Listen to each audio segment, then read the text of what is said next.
Can't stoop any lower.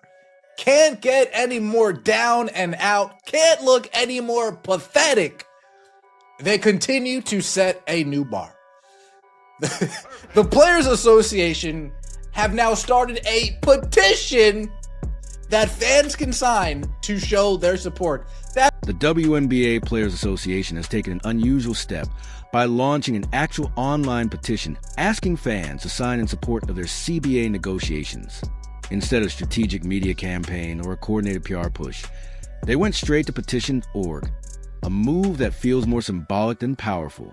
Meanwhile, league owners are likely laughing behind closed doors because what's unfolding looks like a real-time masterclass in how to weaken and destroy your own negotiating leverage. Rather than strengthening their position, this approach risks making the union appear desperate and disorganized, giving the other side even more control at the bargaining table. Don't know where to begin, but let's start here. Shout out to Mick over there, Mick Talks Hoops. An online petition in CBA negotiations. The league has to just be laughing at this point. They have to be. They have to be. Like, wait, they started a petition? What is this, www.petition.org? For those of you asking if there's a petition, please click the link below. Let's break down what just happened. The Players Association posted this petition with the headline, Action Alert. Try and make it look like a grassroots movement, but in reality, they were simply asking fans to click a link and add their names to a list. Here's the part that should worry every player in the union. At the time the video was recorded, the petition had only about 1,600 signatures, not 162,000, not even 16,000, in a league that just celebrated record attendance and millions of viewers. Now imagine this from the owner's perspective. You're sitting at the negotiating table while the union is threatening a strike, which is supposed to be their ultimate leverage. Then, during a quick break, you casually check a petition and see just 1,600 signatures.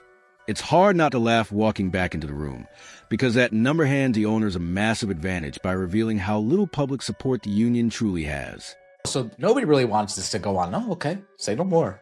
Say no more. That's not all we have. The Players Association, the 2025 WNBA season has set records for attendance, been in total, both in total and per game, even before the playoffs. More than 3 million fans have flocked to see stars like Asia Wilson of the Las Vegas Aces and Alyssa Thomas of the Phoenix Mercury. But it gets even worse, much worse. If you look at the actual text of their announcement, they're promoting the 2025 season by bragging about attendance records even before the playoffs. Even before the playoffs. That's not the flex they think it is. It actually sounds like an admission that the postseason couldn't sustain the momentum.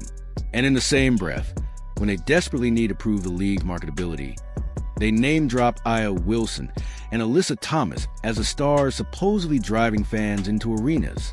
Aya Wilson, Alyssa Thomas, not the player who truly moved the needle, not the rookie who pulled in 3.2 million viewers for her playoff debut, not Caitlin Clark, whose jersey sales reportedly made up over 40% of all WNBA merchandise revenue.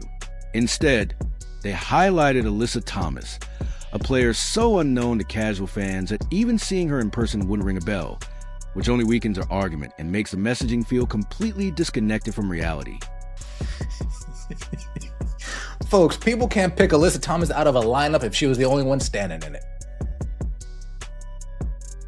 If she was the only person standing in a lineup and you come up there and the cop asks you, can you pick out Alyssa Thomas out of this lineup, please? Person will look at you, look at the person behind the glass, look back at the cop. I don't know who Alyssa Thomas is. I don't even know.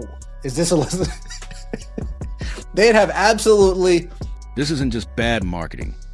It's strategic incompetence that borders on self-sabotage. What the Players Association doesn't seem to understand is that when you're negotiating a CBA, you have to prove value. You must clearly demonstrate that your product is worth the investment you're demanding. The single most effective way to do that would be to point directly at Caitlin Clark and say, "This is what we can deliver. This is the future. Pay us accordingly." Instead, they're acting like she doesn't exist, As if the Iowa phenomenon never happened, as if the Fever didn't jump from 13 wins to 27 and become playoff contenders, and as if TV ratings didn't spike every time she touched the ball. Meanwhile, the Dallas Wings tried using Paige Bucher's name to sell tickets before she even entered the league, and that didn't work. Unrivaled tried the same strategy. The networks have tried it too. Everyone keeps reaching for alternative stars, and it keeps failing because the data doesn't lie about who is actually driving real fan interest. Using Paige's name didn't work, so let's try some other names. That's a good point. They used Paige's name for Unrivaled, didn't work. The Dallas Wings used Paige's name to get people in the arena during Dallas Wings games. That doesn't work. The networks, Ion, they use Paige's name to try to get people to watch on TV, and that doesn't work. So I guess just keep going down the list until one of them sticks. Meanwhile, Caitlin Clark's the easiest answer if you really want to sell this. And the truly devastating part is that there are more than 100 WNBA players who aren't getting invited to Unrivaled or Project B. Players whose only source of professional basketball income is their WNBA salary.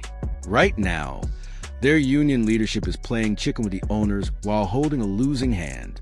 These players risk losing their only paycheck because the Players Association seems too stubborn and disconnected from reality to recognize what's actually on the table. The owners have already made a legitimate offer. Maximum salary is over $1 million.